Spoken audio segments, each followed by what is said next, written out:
This morning on DC News Now, we're tracking a cold start to our Monday morning. Many locations below the freezing mark at this hour. But thankfully, those temperatures will bounce back in the low 50s later on today, then even warmer tomorrow. We'll see those 60s returning. I'll have more details. Look at towards the rest of that 7 day coming up.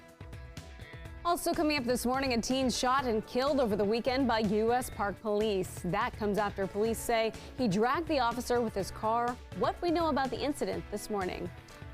And a family speaking out after their loved one was allegedly smothered to death. What Virginia officials are saying about those charged with murder. And former President Donald Trump taking to his social media over the weekend to predict his arrest this week. The reason for that prediction and how lawmakers are responding. The station covering all of the DMV. This is DC News Now. All right, it's 6 o'clock on this Monday morning. Good morning to you. Thanks for joining us. I'm Corey James. Good morning. I'm Tanaya Wright. We're going to start you off with a live look outside this morning. Chilly start to the day. And Jackie, today's the first day of spring, but it doesn't feel like it yet. Yeah, it doesn't feel like it quite yet. Yeah, spring arrives later on today at 5:24 p.m. And thankfully later on today, those temperatures will warm back up. But out there right now, we're tracking the clear and chilly conditions to kickstart your Monday morning commute. Now, here's a view of those current temperatures. We are just below the freezing mark in the district, but notice out towards Manassas, even Culpeper, Luray, Woodstock, we're starting off into the mid to upper teens at this hour. In Hagerstown, we're right at 25 degrees, 30 in Frederick, upper 20s over towards Cumberland, but we are seeing a bit of a light breeze, mainly out south-southwest, between 5 to 10 miles per hour for much of the area. And with that's making it feel a little bit colder. So 23 is what it feels like in DC as you're stepping out the door. 16 is what it feels like in Fredericksburg, 21 in Hagerstown, low to mid-teens over towards Kaiser and Cumberland. Now we're seeing the clear conditions because of this high pressure down towards our south, and that's keeping us quiet to kickstart your work week. Still will be quiet tomorrow, and we'll continue to notice those clear skies persisting through the day today. So we're tracking the sunshine, those high temperatures back into the low 50s later on this afternoon. Now tomorrow we're tracking those high temperatures bouncing back into the low 60s, and we're tracking even warmer temperatures for the end of the week. I'll have more details on those numbers coming up, but Shanika's here with the on-board traffic update. How are those roadways right now? All right, back on the inner and outer loop stretch in northern Virginia. The roadways, Jackie, looking good. You're looking at live traffic cameras right near Georgetown Pike. Earlier, we had some problems that did clear. So over to Loudoun County Parkway, heading southbound. Just watch for delays as time goes on right near 50 John Mosby Highway. We have a crash taking some lanes. Really, I don't see delays on the traffic maps here. Monroe Street in the district, heading westbound right near 12th Street. We have a crash as well. Same thing though, no issues reported as far as delays are concerned. So just be careful as time goes on. Top side, lower side, both bridges are looking good. The only thing I am concerned about, DC 295, as time goes on, you will start to see more delays build, and you're seeing some red there on your screen. All right, Shanika, thank you. And your Know and Go headlines this morning. A 17-year-old is dead after getting shot by Park Police. It happened Saturday during a traffic stop. Police say the teen took off with one officer inside the car and another dragged behind it. Our Randy Bass is live this morning with the latest. Prosecutors in Virginia are set to release footage this week of the death of Ivo Otieno. Authorities say he was smothered to death earlier this month while handcuffed and shackled in a Virginia mental health care facility. 7 deputies and 3 state mental hospital employees have all been charged with second-degree murder. And House Speaker Kevin McCarthy is calling for calm after former President Donald Trump said on his social media site he could be arrested this week. Now Trump is calling on his supporters to protest. McCarthy responding by calling for no violence or harm. Now, right now, 6:03 new this morning. A man is dead after a deadly crash in Prince George's County. Police say it happened around 6:30 on Hill Road near Judith Hoyer Montessori School. And the driver died at the scene, according to officials. Police are still investigating this morning. Developing this morning, a violent weekend in the district. 3 shootings, all involving teenagers. So here's what we know from police. One of those shootings happened in Northeast on Friday. Police say a boy was shot in the neck at Turkey Thicket Rec Center. He is expected to be okay. In Southeast, 2 teenage boys were injured after more than 4 dozen shots were fired in the Wheeler Creek neighborhood on Saturday. We are told both boys are expected to be okay.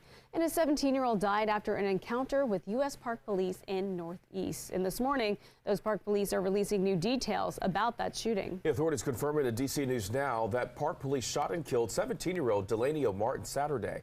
Our Randy Bass is live this morning with what led up to the shooting. Randy, good morning. Yeah, Corey, Tanaya, good morning to you both. It all started with a traffic stop Saturday morning. Park police say they tried to pull Martin over as they were investigating reports of a stolen car in the area, and at some point one of those officers got into the car with Martin, and that is when officers say Martin sped off, with that officer still trapped in the car and another officer being dragged alongside the car as he sped off. Now, as he sped off, officers say that is when Park police fired those deadly shots. Officers say it was the Park police officer who was inside the car at the time who fired his weapon. Moments later, that car crashed into a nearby home. This all started near 34th and Baker Streets Northeast and came to a screeching halt about a quarter mile away near 36th and Kenilworth. The 17-year-old was pronounced dead at the scene. The homeowner was inside when Martin crashed into his house. He tells DC News Now he feels lucky to be alive. He airborne and went straight into the house. Next thing I know, I heard something go boom. It didn't even hit me to realize I could have died. Not until my sons were able to get through the barricade and walk up to me and say, "Daddy, are you okay?" And it hit me then like, oh my gosh, I could have died. As for the two officers, both the one in the car and the one who was dragged alongside the car, they have non-life-threatening injuries. At this point, U.S. Park Police have not released their names. Right now, though, there is an internal affairs investigation underway at the police department. No word at this point, though, on whether or not we can expect to see the body camera footage of the moments leading up to and following that shooting. Stay with us as we continue to follow the story. In Southwest, I'm Randy Bass, DC News Now. All right, Randy, thank you. Your time right now is 6:05. Frederick County Police are investigating a deadly stabbing in downtown Frederick. It happened early Saturday morning. Now, police say they found a victim suffering from multiple stab wounds. According to investigators, he died at the scene. Officials believe this was a targeted attack. So far, no arrests have been made. And Frederick County Police are also investigating a shooting that injured a man. It happened around 4:30 Saturday afternoon on West All Saints Street. Now, investigators say the victim was shot in the leg. According to police, he is expected to be okay. They believe the incident was also a targeted attack. So far, no arrests have been made. Your time right now is 6:06. Prosecutors are set to release video this week of the death of 28-year-old Ivo Otieno. Now, Otieno died at a Virginia mental health facility on March 6. Right now, 7 sheriff's deputies in Henrico County are facing charges in his murder. He was allegedly smothered to death at the Central State Hospital. He was admitted there when police say he became combative. They arrested him and took him to jail. The family's attorney says he was left naked in his cell. My son was treated like a dog, worse than a dog. There's video footage of exactly what happened, and he was not agitated and combative. He was held down on the ground. The attorney plans to release that surveillance video sometime today. An update now on the investigation into Tyree Nichols' death. A Memphis police supervisor involved in his death has retired. This comes just a day before a hearing was scheduled to fire him. Lieutenant Dwayne Smith will get his full benefits package along with retirement. This is also according to filed documents that would have revoked his law enforcement certification. The fact that the Manhattan DA thinks that indicting President Trump is his top priority, I think, just tells you everything you need to know about the radical left. And politically motivated prosecution, that is what former Vice President Mike Pence is calling the investigation into former President Donald Trump, claiming that he will be arrested. Now, Trump made those comments in a social media post over the weekend. That's right. He says he is expecting that he will be arrested tomorrow following an investigation into alleged hush money. The former president says in a post, quote, "Take our nation back." He says there are illegal leaks from a corrupt Manhattan district attorney's office.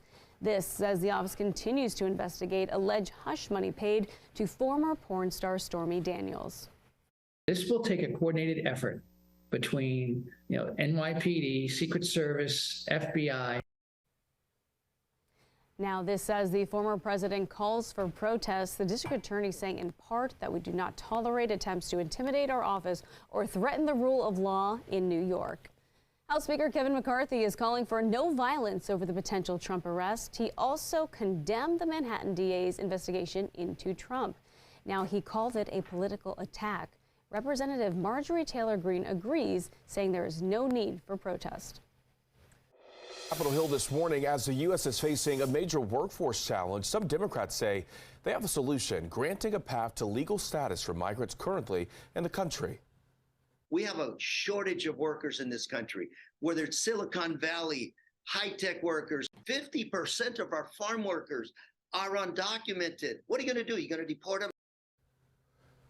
One group of Democrats wants to update the Immigration Registry Act. This act gave immigrants a path to legal status if they entered the U.S. before 1972. Now, if the act were updated, it would apply to anyone who came to the country before 2015. Several Republican lawmakers are skeptical, though. Look at where we are today. It's not just thousands, it's millions of people that have come here. You have to go through a process to come here, and you can't storm the gates. And that was Congressman Mike Kelly. He says illegal immigration remained a problem even after the last update to the Immigration Registry Act. And while he agrees immigrants are the solution to labor shortages, he is unlikely to support the measure. A longtime political advisor to Mayor Bowser is leaving for the private sector. John Falchicchio served as Bowser's chief of staff. He was also her deputy mayor for planning and economic development. His departure was briefly mentioned at the bottom of a press release. Chief Technology Officer and Assistant City Administrator Lindsay Parker is going to fill that role of chief of staff, while former Department of General Services head Keith Anderson will take over as the interim deputy mayor.